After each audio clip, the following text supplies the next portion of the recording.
Bab 20. Pengorbanan dalam menciptakan kebiasaan baik. Kebiasaan menciptakan landasan untuk penguasaan sesuatu. Dalam catur, baru setelah langkah-langkah dasar bidak-bidak catur menjadi otomatis, seorang pemain dapat fokus pada permainan di tingkat berikutnya. Tiap keping informasi yang tersimpan dalam ingatan membuka ruang mental untuk pemikiran yang lebih sulit. Ini berlaku untuk proyek apapun. Ketika sangat mengetahui gerakan-gerakan yang sederhana sehingga dapat melakukannya tanpa berpikir, Anda bebas untuk memberikan perhatian pada bagian-bagian di tingkat yang lebih tinggi. Dengan cara ini, kebiasaan menjadi tulang punggung dalam proses peraihan kesempurnaan. Kendati demikian, manfaat yang kita peroleh dari kebiasaan bukan tanpa pengorbanan. Pada awalnya, tiap perulangan mengembangkan kefasihan, kecepatan, dan keterampilan. Namun setelah itu, ketika kebiasaan menjadi otomatis, Anda menjadi kurang peka terhadap umpan balik. Anda terjerumus ke dalam perulangan tanpa dipikir. Kita jadi lebih mudah membiarkan kesalahan terjadi. Ketika mampu menghasilkannya cukup baik secara autopilot, Anda berhenti berpikir tentang cara melakukannya secara lebih baik. Sisi positif kebiasaan adalah kita dapat melakukan sesuatu tanpa berpikir. Sisi negatif kebiasaan adalah Anda menjadi terbiasa melakukan sesuatu dengan cara tertentu dan berhenti memperhatikan kesalahan-kesalahan kecil. Anda beranggapan terus menjadi lebih baik karena mungkin berpengalaman. Dalam kenyataan, Anda hanya memperkuat kebiasaan Anda saat ini, bukan menjadikannya lebih baik. Sesungguhnya ada penelitian yang menunjukkan bahwa begitu suatu keterampilan berhasil dikuasai, biasanya sejalan dengan waktu ada sedikit penurunan performa. Biasanya penurunan performa yang kecil ini tidak membuat orang khawatir. Anda tidak memerlukan sistem yang terus-menerus memperbaiki cara Anda menggosok gigi, mengikat tali sepatu, atau menyeduh teh.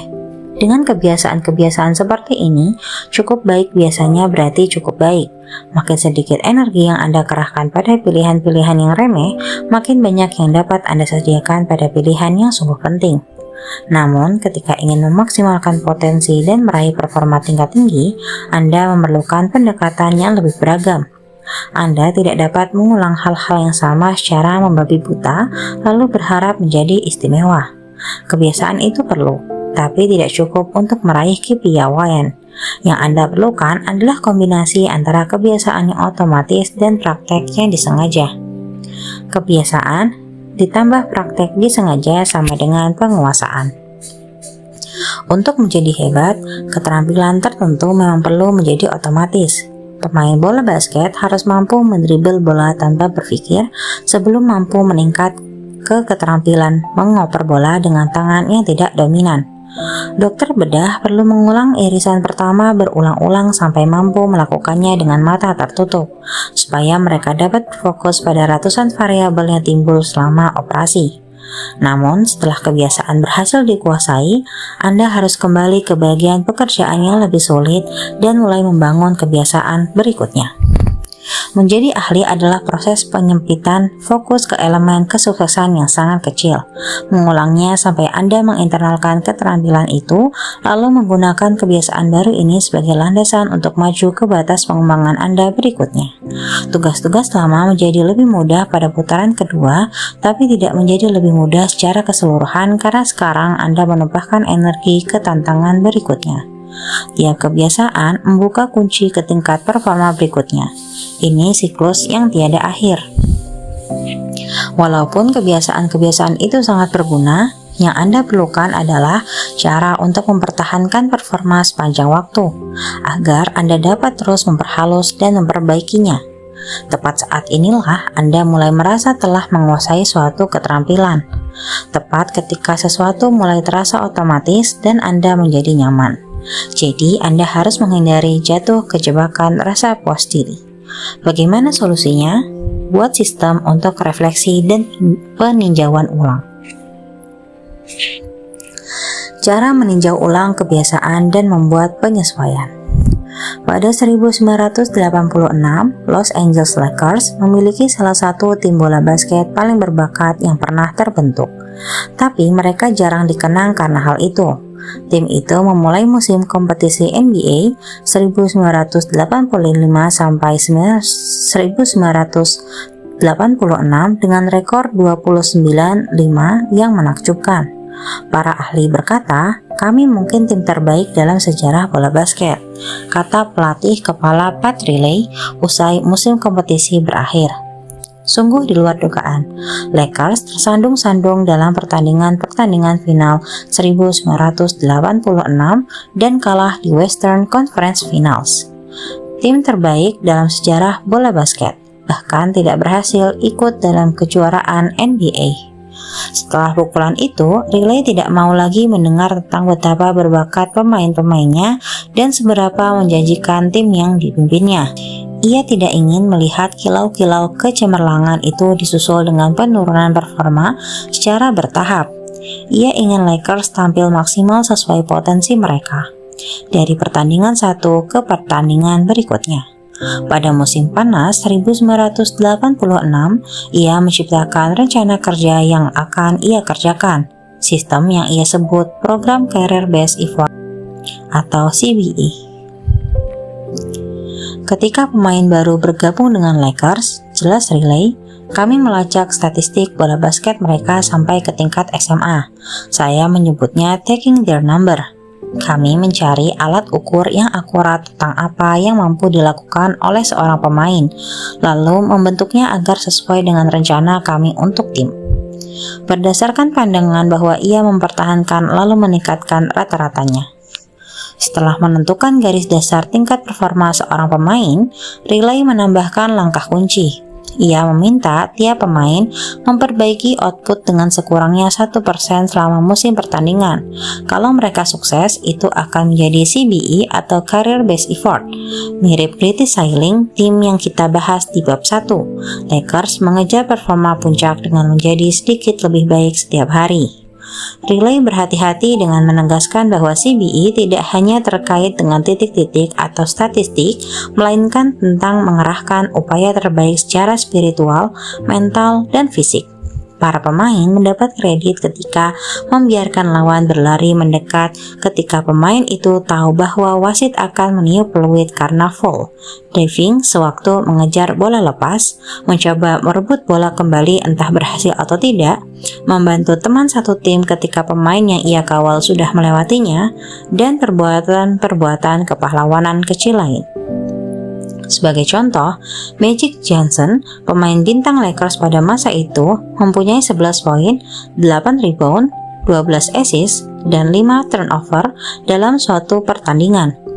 Magic juga memperoleh kredit untuk kepahlawanan kecil dengan diving setelah kehilangan bola +1. Akhirnya, ia bermain dengan total 33 menit dalam pertandingan imajinernya. Angka-angka positif 11 ditambah 8 tambah 12 tambah 2 tambah 1 ditotal menjadi 34.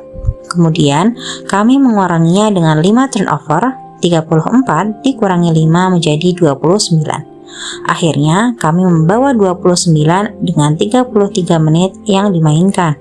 29/33 sama dengan 0,879. Angka CBE Magic adalah 879.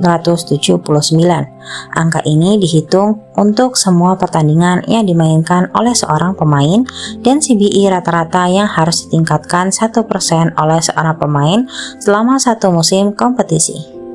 Riley membandingkan CBE terkini tiap pemain dengan tidak hanya performa yang sudah berlalu, tapi juga CBE pemain lain dalam liga. Sebagaimana kata Riley, kami memeringkat anggota tim bersama lawan di liga yang bermain di posisi sama dan memiliki definisi peran yang hampir sama. Penulis artikel olahraga Jackie McMullan mengatakan Riley mengumumkan atlet terbaik dalam liga dengan cetak tebal di papan pengumuman tiap minggu dan mengukur mereka terhadap pemain-pemain yang setara di kelas yang sama. Pemain yang solid dan andal umumnya memperoleh skor 600-an, sedangkan pemain elit memperoleh skor sekurangnya 800. Magic Johnson yang menghasilkan 138 triple-double selama karirnya sering mendapatkan nilai lebih dari 1000. The Lakers juga menekankan kemajuan tahun demi tahun dengan membuat pembandingan historis atas data CBE. Kata Riley, kami membandingkan November 1986 dengan November 1985, lalu menunjukkan kepada pemain apakah mereka menjadi lebih baik atau lebih buruk pada poin yang sama dalam musim kompetisi sebelumnya. Kemudian kami menunjukkan angka performa masing-masing untuk Desember 1986 yang dibandingkan dengan hasil November. Lakers menerapkan CBE pada Oktober 1986. 8 bulan kemudian, mereka menjadi juara NBA. Tahun berikutnya, Pat Riley mengantarkan timnya ke gelar juara berikutnya dengan menjadikan Lakers tim pertama dalam 20 tahun yang memenangi kejuaraan NBA berturut-turut. Setelah itu, ia berkata, mempertahankan upaya adalah hal terpenting untuk proyek apapun. Cara meraih kesuksesan adalah dengan belajar melakukan sesuatu dengan benar, lalu melakukannya dengan cara yang sama setiap kali. Program CBA adalah contoh utama kekuatan refleksi dan peninjauan ulang. Pemain-pemain Lakers memang berbakat. CBE membantu mereka mendapatkan apa yang mereka miliki secara maksimal dan memastikan kebiasaan-kebiasaan mereka terus membaik, bukannya menurun. Refleksi dan peninjauan ulang memungkinkan perbaikan jangka panjang atas semua kebiasaan karena membuat Anda menyadari kesalahan Anda dan membantu Anda mempertimbangkan cara-cara yang mungkin untuk memperbaiki. Tanpa refleksi, kita bisa mencari-cari alasan, membuat rasionalisasi dan berbohong pada diri sendiri. Kita tidak memiliki proses untuk menentukan apakah performa kita naik atau turun dibanding kemarin. Juara di semua bidang menggunakan bermacam-macam cara untuk refleksi dan peninjauan ulang, dan proses itu tidak harus rumit. Pelari Kenya Eliud Kipchoge adalah salah seorang pelari maraton terhebat sepanjang masa dan meraih medali emas Olimpiade. Ia masih membuat catatan atas setiap latihan yang ia baca lagi setelahnya, untuk mencari bagian-bagian yang dapat ia sempurnakan.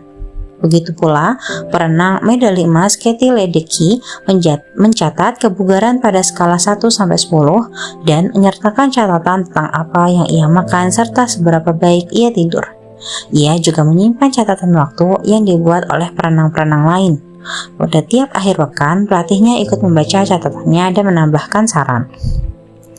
Ternyata tidak hanya atlet.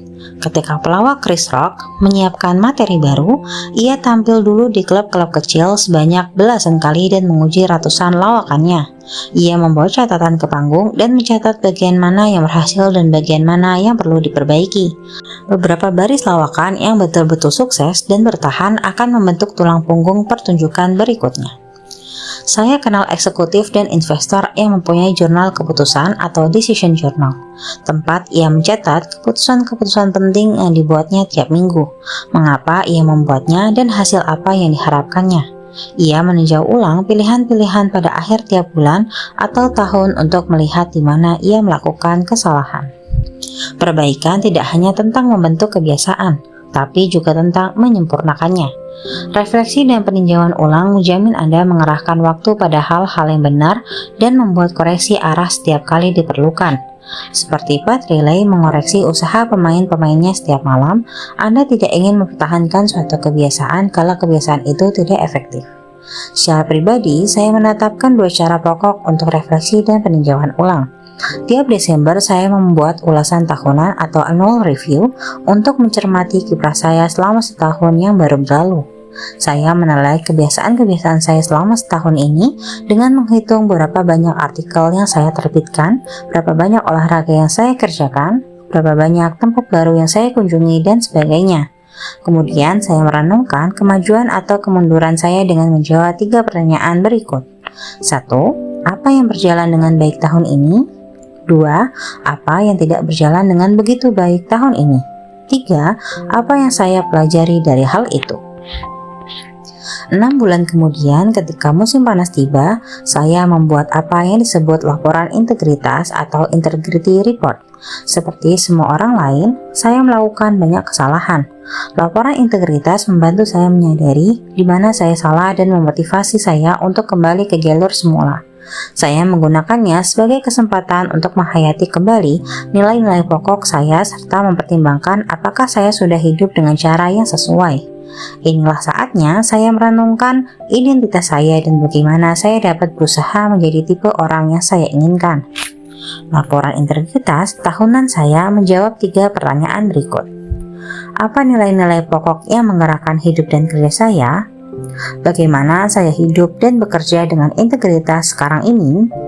Bagaimana saya dapat menetapkan standar lebih tinggi pada masa mendatang?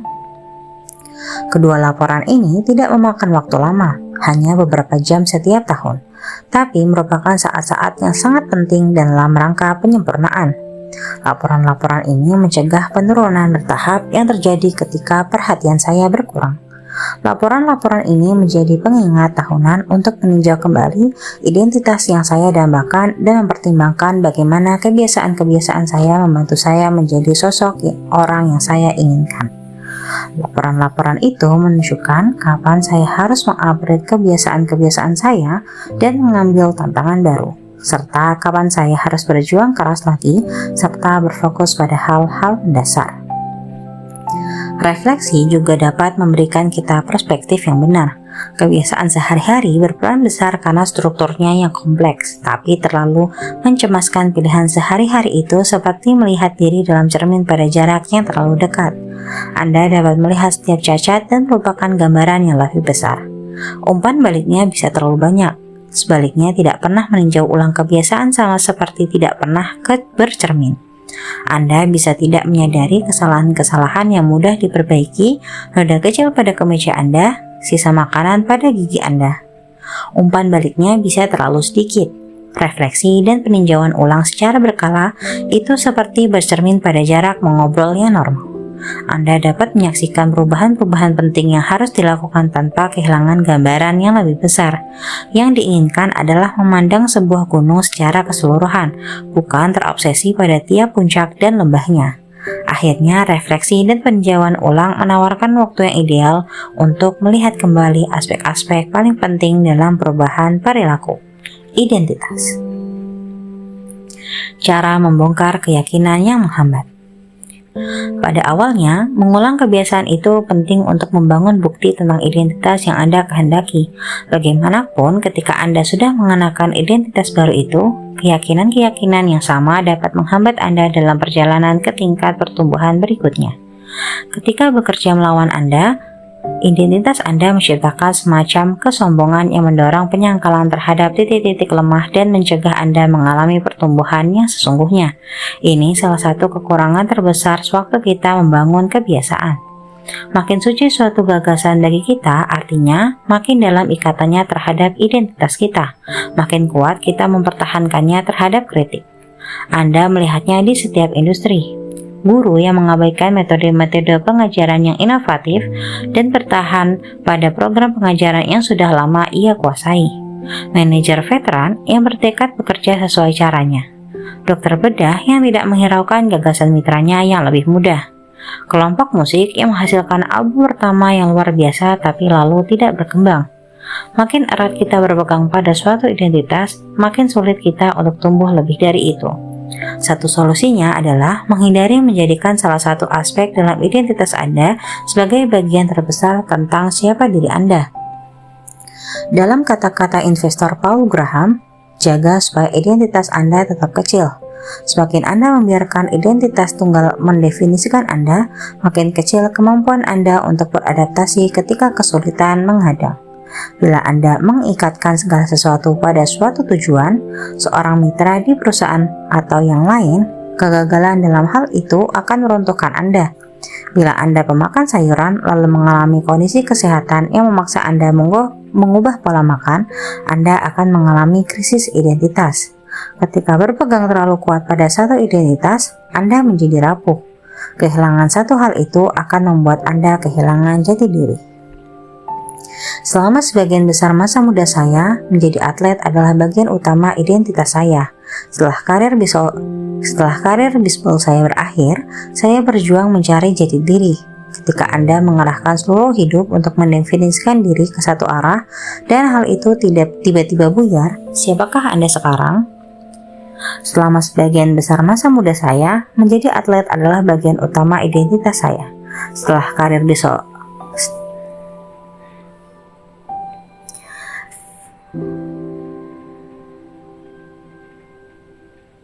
Veteran militer dan mantan pebisnis melaporkan perasaan-perasaan serupa. Jika identitas Anda terbungkus dalam keyakinan seperti "aku prajurit yang hebat", apa yang terjadi ketika masa bakti Anda berakhir? Bagi banyak pengusaha, identitas mereka kurang lebih di sekitar kalimat "aku sang CEO" atau "aku sang pendiri". Bila Anda menghabiskan semua waktu terjaga Anda untuk bisnis, apa yang Anda rasakan setelah menjual perusahaan itu? Kunci dalam mitigasi kehilangan identitas ini adalah mendefinisikan ulang diri Anda sedemikian sehingga Anda harus mempertahankan aspek-aspek penting identitas Anda, bahkan jika peran khas Anda berubah. Aku seorang atlet menjadi aku tipe orang yang bermental tangguh dan menyukai tantangan fisik. Aku prajurit yang hebat berubah menjadi aku tipe orang yang disiplin, dapat diandalkan, dan hebat dalam tim. Aku seorang CEO berubah menjadi aku tipe orang yang membangun dan menciptakan sesuatu. Bila dipilih secara efektif, identitas dapat menjadi luas, bukan rapuh. Seperti air mengalir melewati rintangan, identitas Anda menyesuaikan diri terhadap situasi, bukan menentangnya. Berikut kata mutiara dari Tao Te Ching yang mewadahi gagasan tadi dengan sempurna. Manusia terlahir dalam keadaan lunak dan lentur. Ketika mati, mereka keras dan kaku. Tumbuhan terlahir lembut dan luas. Ketika mati, mereka rapuh dan kering. Jadi, siapapun yang kaku dan tidak luas adalah pengikut kematian. Siapapun yang lembut dan lentur adalah pengikut kehidupan. Yang keras dan kaku akan dipatahkan, yang lunak dan lentur akan menang. Kebiasaan memberikan sejumlah manfaat, tapi sisi negatifnya adalah dapat mengunci kita pada pola pikir dan bertindak yang sudah ada, bahkan meskipun dunia sekitar terus berubah. Tidak ada yang permanen, hidup senantiasa berubah. Anda perlu secara berkala memeriksa kembali untuk melihat apakah kebiasaan dan keyakinan lama masih bekerja bagi Anda. Tidak memiliki kesadaran diri adalah racun. Refleksi dan peninjauan ulang adalah obatnya.